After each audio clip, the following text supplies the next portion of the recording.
Welcome to Mong Bu Chua.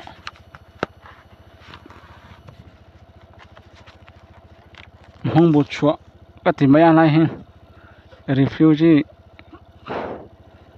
camp ăn khóc mấy ạ. Trong mỗi lỗ nó sẽ là Mong Bu Chua có một buổi tiệc nấu ăn với người chuan. Nấu ăn lên nấu là hay Mong Bu Chua thì tỏ mấy ạ. Anh đi mấy em cái này pi sọt hoa là nga pi ngay nụ lang ấy nụ tuổi là trong ngay mình caro chụp cái kiên phất chẳng có cũng hết chả về đâu nè nông lại district anh ya nông lại district khát top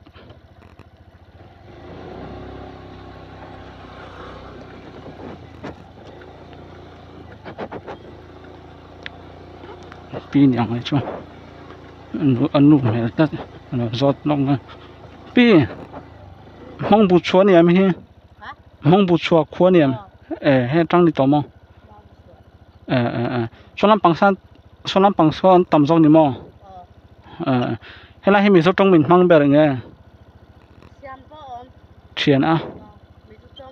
mình số trong tiền bao mò anh đi trong anh mang về rồi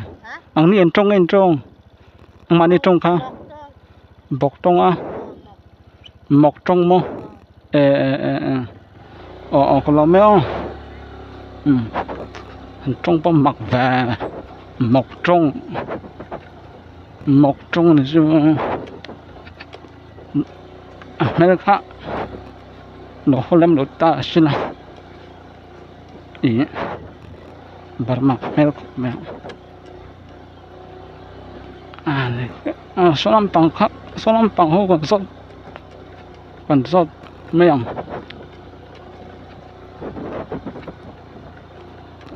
mọc trong chỗ mặc về với thật thiết nữa mà sẽ không có trong cái thiểm phiến này in ra tay cổ thằng ra tay cái chỗ đủ lắm đâu cái chuyện này chỉ hậu cái chỗ lăng bụi chân là đâu xin đâu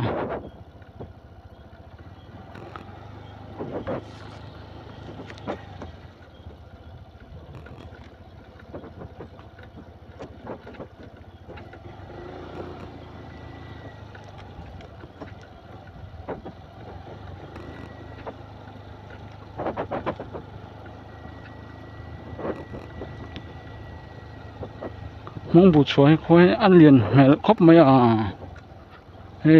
trong này về phố nó tầm khóc mỏi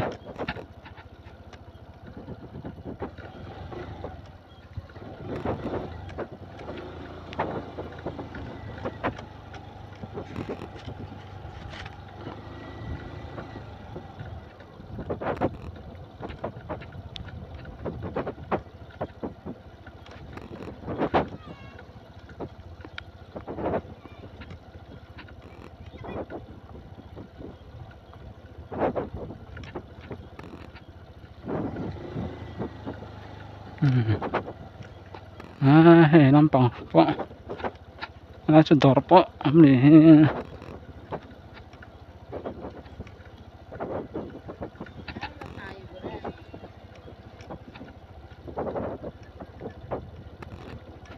Mong Bu Chua ha chung mình bối rong ta tuyệt là mặc suy được ạ lâu anh vẽ này chuyên nhưng chỉ phải chỉ bài với cô là có voi khát nan hay cụ tin này có lần phẳng về rồi khó chung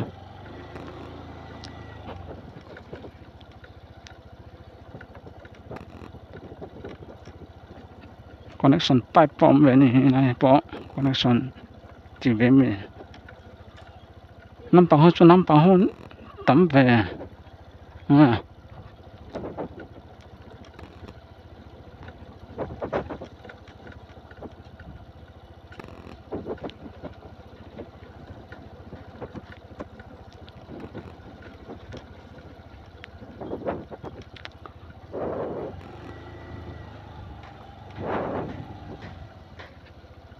哎，蒙不错。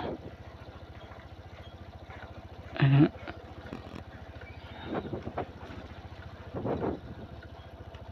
我们帮他出了，为了通啊。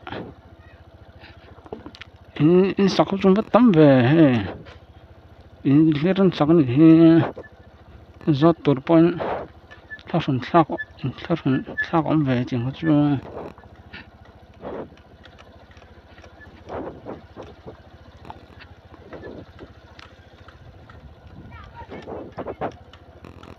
a kong pon ni che ve do tlat nam pang he tan se om in sakho thir ka mu chu la tai mat pam ve a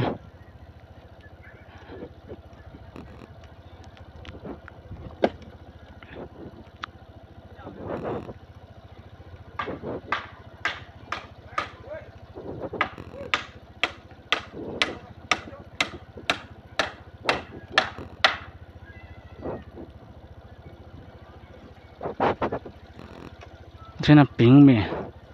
cái chụp thấy to lâu về trong thấy to lâu mì này bu son giọt hoa nữa nó vậy này chắc mày giọt hoa là chân pa mong bu chua hi in hi ứng sát nghe nhang nè mong bu chua hi in hi ứng sát nghe nhang nè in kha ứng sát nghe nhang in mình sao trong thêm em ra sum thum vel mo ra sum vel mo he a chuk zel them chuk thei to lo mo oi so lam pang so en khong e more mo mode mo khoi lam tang en ka he lam tang mo ha so Myanmar nge Myanmar ni so lam pang so nge India thau nge do trong thiếm lầu mò bôi lầu mò do trong thiếm xí đâu bôi thắc ba do nó để sót trên lầu khóc mày mò đê so lắm bằng so mò đê qua Myanmar anh đi cả riêng đâu ạ cũng làm trong cái thế tiền giả sống thun về thì mấy à in khác giá chung tiếng người à lo mấy ô mà ra đây thấy mà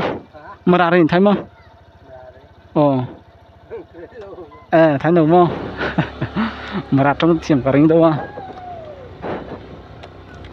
xem về tỏ xin đó anh bị thấy luôn nè mấy bà còn lại không khóc mà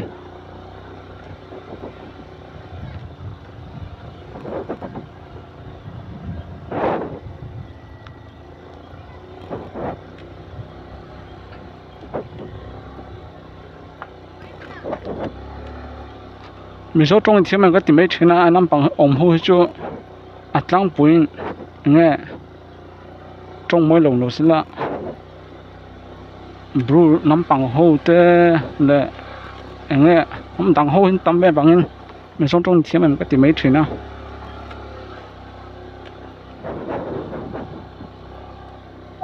vác nó tụt trong tàu rồi, tôi cần vác nó tụt từ mấy nó, còn cùi nó tụt trong tàu rồi, thì sặc không thiết mà tiếng cái chỉ bối mình phát không về đâu in chú già chú tính đấy cổ thần sát ở đó chú cái giọt thầy tỏ rồi ha, chiếm lộ về văn, số lại nữa để ha, mà giọt bạc mấy nghe, thì hắn, hên hô hết, ở đây trang khóc mấy ha, giọt hai mấy nghe. Bu mình số trong tiếng mình từ đâu mong bu chua hi in hi in sát ven nghe nhang nè mong bu chua hi in hi in sát nghe nhang nè ra som li le pen hi mo anh ấy là cầu thần hi te cầu thần in sát nghe ông mong Buddhist mo Buddhist năm bằng tâm mo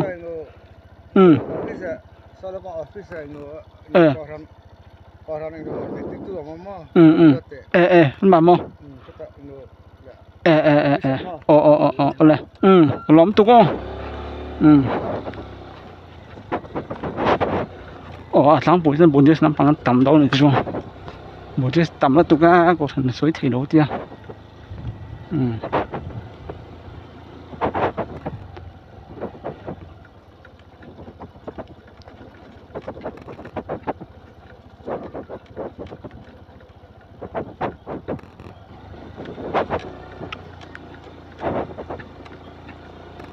bye bye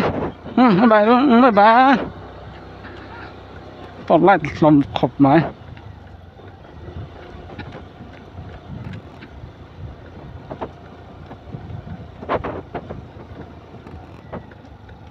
năm bằng hay cầu thần năm bằng siêu tua mà bây giờ thì số năm bằng số ổn định rồi thì cho người nhàng các chung với các phần các chắc khớp mà nó cho cả mà tôi cỡ tôi về rem trắng lâu khớp mấy không công việc không lâu là ta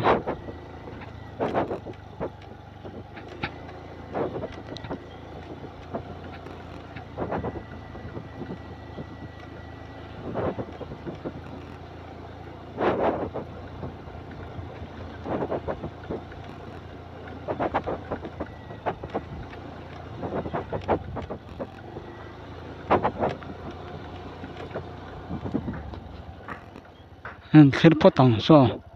số làm bằng số cái chắc khớp mấy thằng làm trang cái thế thì phẳng về số của số nó đây thì mấy làm đàn bọn địch này thiếu chuyện rồi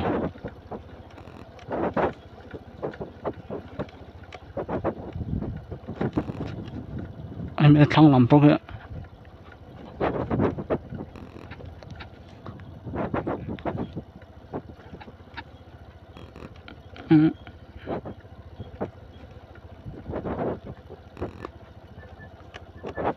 anh tưởng rót này mấy bi cái lô rót này mấy chứ cam hú mò in sát chung miếng thịt mò in sát chung miếng thịt là cổ thần sát khác sang đâu in sát nghe cổ thần cạo mà qua ta hết mò khi mưa mình chưa bắt cắt mò nó rót tăng lo mấy với buổi thắp cổ thần ra nó rót lúc nghe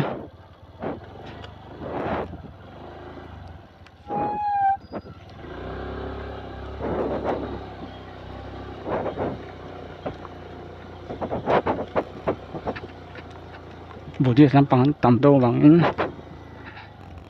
rót về lúc này là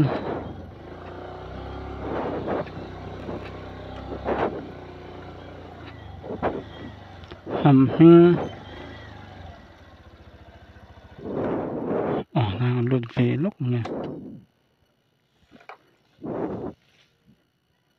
mình sẽ tiện nó mà